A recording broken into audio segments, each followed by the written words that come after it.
فقلت استغفروا ربكم إنه كان غفارا يرسل السماء عليكم مدرارا ويمددكم بأموال وبنين ويجعل لكم جنات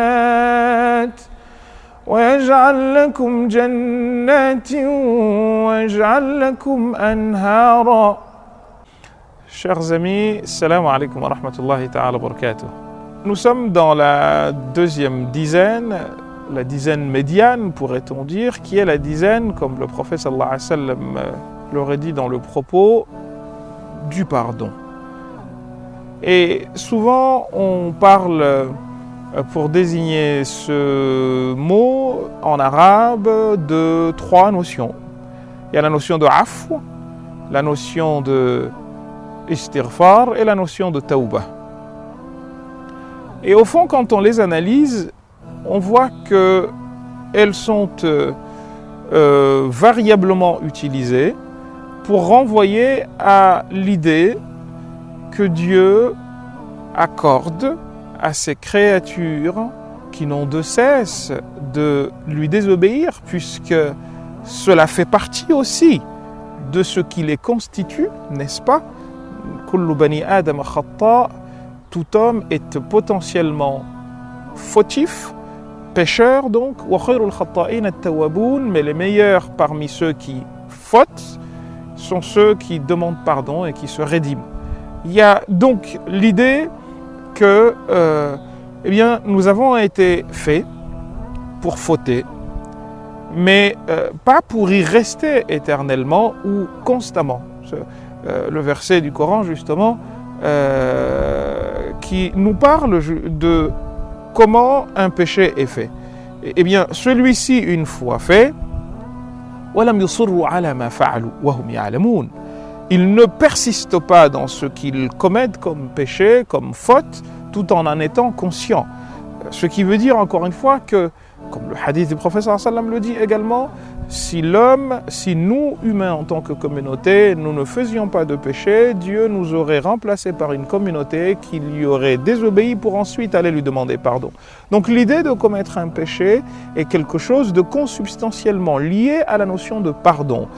Donc qui dit pardon, dit péché accompli à l'avance.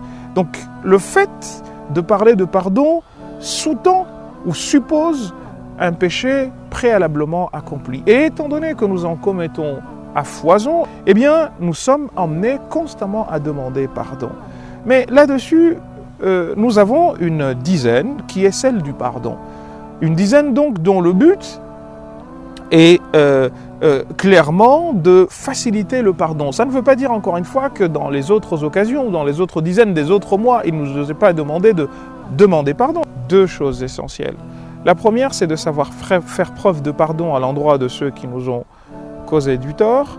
Et la seconde, c'est de faire un don. Il nous a même rapporté que pour des maladies, etc., eh bien, da'u mardakum bis sadaqat, par exemple, ou bis sadaqa, demandez la guérison de vos malades par la sadaqa. Donc, la notion de don ici est, j'ai envie de dire, un des moyens par lesquels eh bien, on peut demander pardon à Allah subhanahu wa ta'ala, parce qu'encore une fois, le pardon, comme un hadith du prophète le dit, eh bien,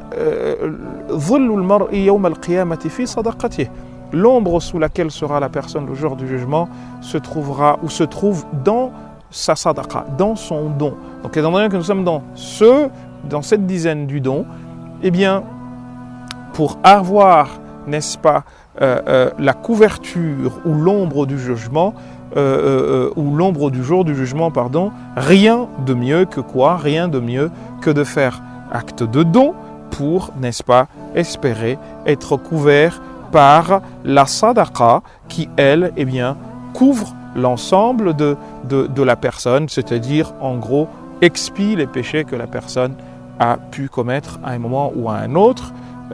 Encore une fois, chers amis, nous sommes dans cette dizaine du pardon, mais on va aussi la nommer la dizaine du don, étant donné que le don est ou une des choses par lesquelles eh bien, le pardon s'obtient parce que couvrant les péchés que la personne a pu commettre. Et voyez-vous, dans l'idée du pardon, il y a cette notion de dualité, parce que je demande pardon à une personne à qui j'ai fait du tort, et de la même manière, quand je fais don de quelque chose, je fais don de quelque chose à une personne ou au profit d'une personne.